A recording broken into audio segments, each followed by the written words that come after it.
The story doesn't stop there. It gets more interesting. Good evening, I'm Lindsey Watson. There are 2 victims in this shooting incident. They actually drove themselves, police say, over to Laclede, which is where I showed you the second scene was about a half an hour ago. Lordstown Motors and Foxconn, a company out of Taiwan, have reached an agreement tonight. We brought you that as breaking news on 33 News at 6. Best case scenario is that both sides could reach an agreement tonight. But as we just learned, that did not happen. Neighbors tell us this was just like the scene out of a movie, but it wasn't. It was real. This house knocked completely off of its foundation. I want to give you a closer look at what it looks like right now. Employees here at the dog warden's office tell me that they are very shaken up over this because this call wasn't anything out of the ordinary for them. Mostly when they get calls like this, they respond with animal charity and a member of YPD, and that's exactly what happened here today until it all took a turn and Deputy Dog Warden Dave Nelson ended up getting stabbed. That call came in around 4 o'clock this afternoon. I want to show you some video that our crew shot just after 4:30 when we got to the scene. You can see a wheelchair and the Deputy Dog Warden's van. So I'm going to tell you a little bit about what happened. So that call came in around 4 o'clock, and apparently a person was concerned that a man in a wheelchair was dragging the dog by a chain. So the Deputy Dog Warden went to investigate. But before that investigation could even take place, before he could even step out of that vehicle, we're told that there was some sort of confrontation. Here's what Detective Rod Foley had to tell me on the scene. He pulled up right behind the dog warden, and he said it was seconds, it was over with. And time he realized that there was a stabbing, the suspect already threw the knife. So we did find a knife. So now we'll try to piece it all back together here and, make the appropriate charges tomorrow morning. And we have heard that Deputy Dog Warden Dave Nelson is expected to be okay, but is very shaken up over all of this. Detective Foley tells us that they do expect charges to be filed sometime tomorrow as they continue to work through this investigation. I'm working to learn more details, and I'll have much more coming up for you tonight at 10 and 11 o'clock. When calls involving animals in distress are made, the Mahoning County Dog Warden's office is there to investigate. More often than not, members from Animal Charity and Youngstown Police also respond as backup just in case. Today, these 3 groups are thankful they always have each other's backs. This call went south. It's becoming more and more dangerous out there. Mahoning County Dog Warden Diane Fry is shaken up and upset, talking about her longtime Deputy Dog Warden Dave Nelson. He was stabbed while responding to an animal welfare call on Youngstown's south side Tuesday afternoon.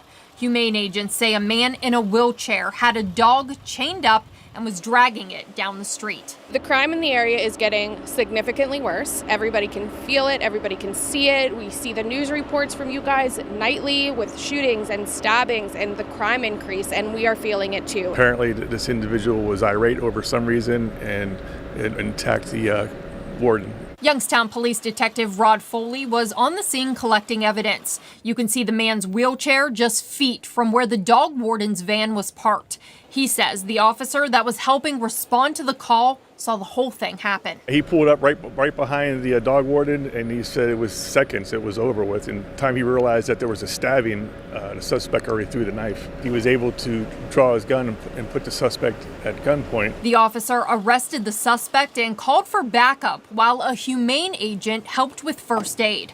Nelson was taken to the hospital. Jane McMurchie is the coordinator for Animal Charity. She's worried about her fellow agents and the city's surge in violence. Ultimately, the dogs and the cats that we're rescuing are coming from a lot of these same crime scenes. A lot of these crime scenes that there are shootings at, a dog in a house being left. So yes, this is one of those ripples of gun violence and just general violence that we are seeing in the city right now. Youngstown Police are continuing to investigate this incident. Detective Foley tells me they expect charges to be filed in the morning. As for the dog, it's now in the care of the dog warden's office. We want to get to some breaking news tonight. A Beaver Township homicide suspect is now in custody. Gerald Lee McManus was arrested this afternoon. Police say he was wanted in connection to the death of Joseph Catullo Jr. Catullo was found inside of a home on Lesher Road Wednesday evening. Investigators say they received a tip that McManus was driving a truck taken from the victim's home. He was arrested during a traffic stop in Poland Township. McManus is in the Mahoning County Jail tonight. We'll have much more information as we learn it. Places like Mercy Health here down the street from me could soon be overwhelmed with patients, and that's a very big problem. During a peak surge of the virus, we could see anywhere between 6,000 to 8,000 new cases a day. And for many, that could be the difference between life and death. The first question that I've gotten a lot today from our viewers: I've already had the J&J shot. Should I be concerned? Now let's talk about this. A vandal caught in the act. Surveillance video shows the destruction at Basilica of Our Lady of Mount Carmel.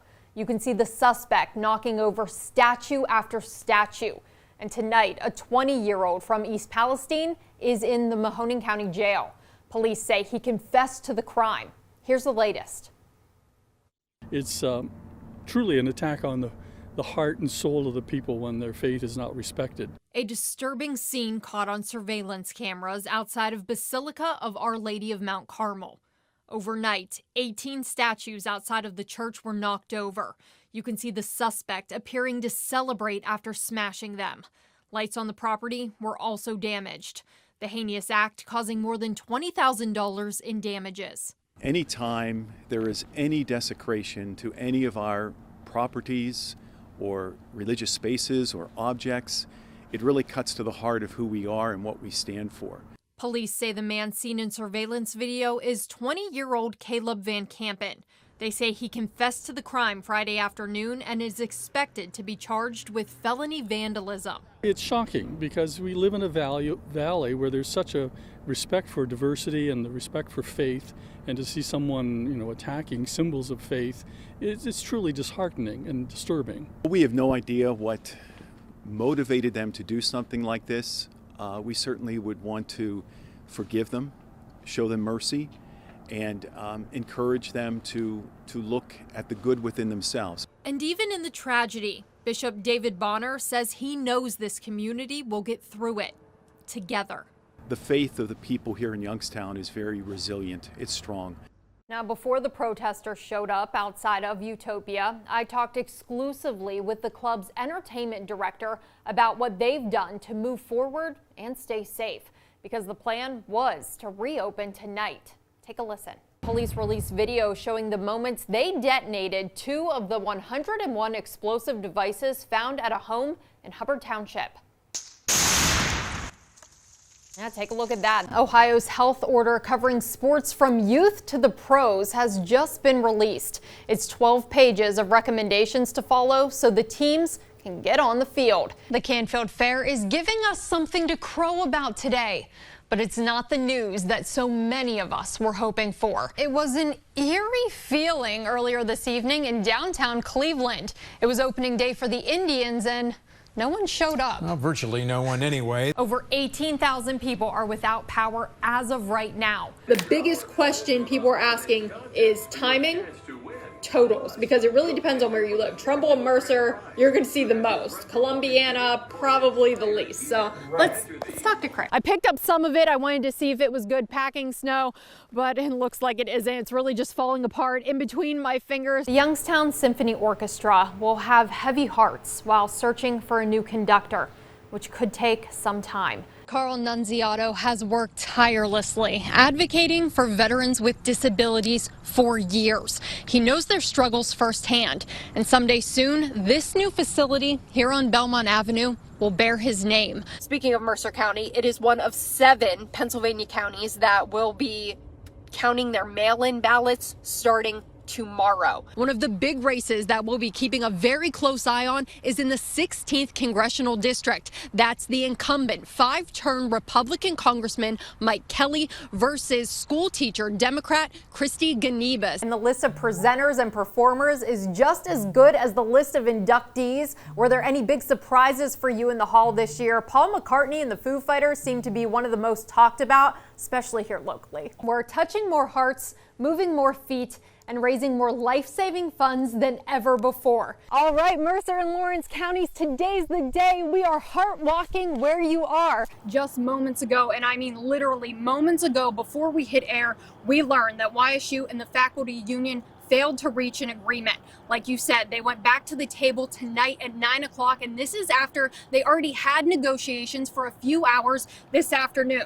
So this means that the strike will enter its third day. YSU students come back from their fall break tomorrow morning. We talked with a lot of them who were on the picket lines beside their teachers today, and they told us that they don't want subs in the classroom, and that's exactly what the teachers told us as well. They don't want subs teaching their classes. Best case scenario is that both sides could reach an agreement tonight. But as we just learned, that did not happen. YSU and the Faculty Teachers Union have failed to reach an agreement once again tonight. So that strike will continue tomorrow morning as kids head back into the classroom. Those negotiations are scheduled to meet at the table once again at 1 o'clock in the afternoon. And as soon as we learn anything from either side, we'll be sure to have it for you both on air and online. We'll be covering the story throughout the night if anything changes, as well as into tomorrow and tomorrow evening.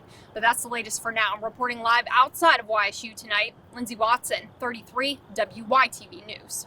Neighbors tell us this was just like the scene out of a movie, but it wasn't. It was real. This house knocked completely off of its foundation. I want to give you a closer look at what it looks like right now. You can see crews are still cleaning it up. These are actually Dominion Energy crews. They've been checking the gas line to make sure it wasn't anything on their end. The gas buildup in this house just within the last 10 minutes. We learned from fire investigators that this has turned into a criminal investigation. The hot water tank was actually stolen out of this home. Parts of this house were blown all across the neighborhood, and we recently learned that it was under renovation and was hopefully going to be rented out after Christmas. Now, I want to give you a closer look at some video that viewers have also sent us here this afternoon. Investigators tell us that the building manager had just shown up here to do some repairs. They believe he flipped a light switch, and that's what triggered that explosion because of that gas buildup, because of that missing water tank. Here's what some neighbors saw moments after it happened. And I was actually sleeping when I heard the big loud boom. Sat up because I knew it wasn't lightning, and I actually saw the man getting thrown from the house, and he was on fire, and it was a very crazy scene to see. Yeah, he was badly burned. I mean, all his head, his face, everything was missing, like all his hair. And the back of his on the back of him, he had big old red blotches. And this building manager was the only person that was hurt. He was taken to the hospital to be treated for severe burns. But that's the latest for now. Reporting in Youngstown tonight, Lindsey Watson, 33 WYTV News. We are in the heart of downtown East Palestine, where the snow just continues to come down. I picked up some of it. I wanted to see if it was good packing snow, but it looks like it isn't. It's really just falling apart in between my fingers. So if any kids are still up watching this tonight, I apologize. I don't know if you'll be able to make that snowman, but I have been in touch with our meteorologist over the past couple hours. I really wanted to get a sense of how much snow has fallen in this area, specifically East Palestine, but it looks like we don't have an exact snow total as of yet. The closest one that we do have is over in Beaver County, Pennsylvania, Blackhawk, which is like 15 to 20 minutes away from here. They're reporting up to 6.5 inches of snow. And if I'm just eyeballing it from all of the places that haven't really been touched yet, the sidewalks over here beside this Christmas tree, I'm going to say 6.5 inches of snow is probably our best bet, our best guesstimate as of right now. But I think the even bigger story throughout the night is definitely going to be those roads. As we've been talking about, those main arteries have been very well taken care of. ODOT has around 54 trucks out right now treating all of those roadways, but it's really the side streets and secondary roads that are a little bit more snow covered. So best rule of thumb is be sure that you're taking your time, go slow, leave enough space between you and another car ahead of you. That's going to be the big story here as the night continues to go on. But like I said, the snow continues to fall here in East Palestine. But that's the latest for now. Reporting in East Palestine tonight, Lindsey Watson, WKBN 27 First News.